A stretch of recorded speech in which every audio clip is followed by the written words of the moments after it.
నువ్వు సిట్టు లట్టు పొట్టు ఎన్నన్నా వేసుకో, ఏమన్నా చేసుకో, మాకు న్యాయస్థానాల మీద గౌరవం ఉంది.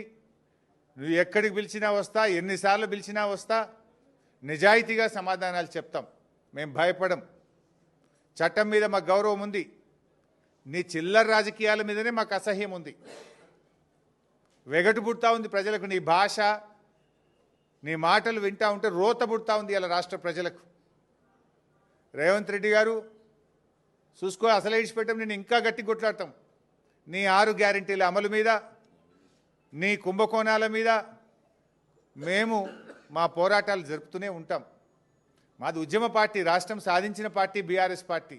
మేము కేసీఆర్ సృష్టించిన సైనికులం, కార్యకర్తలం.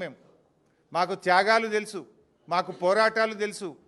నీలాగా వెన్నుపోట్లు, కుట్రలు, కుతంత్రాలు, చీకటి రాజకీయాలు మాకు తెలియవు. మా కేసీఆర్ నేర్పింది పోరాటం, త్యాగం, ప్రజల పక్షాన నిలబడడం మా కేసీఆర్ గారు నేర్పిండ్రు. నువ్వు ఎన్ని సిట్ నోటీసులు పంపుతో పంపు, మేము భయపడేది లేదు.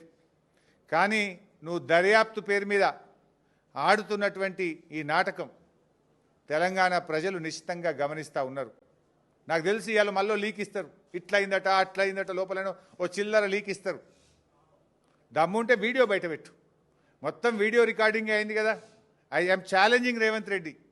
ఇవాళ జరిగిన, నన్ను అడిగిన ప్రశ్నలు, నేను చెప్పిన సమాధానాలు మొత్తం వీడియో బయట పెట్టి రాష్ట్ర ప్రజలు చూస్తారు.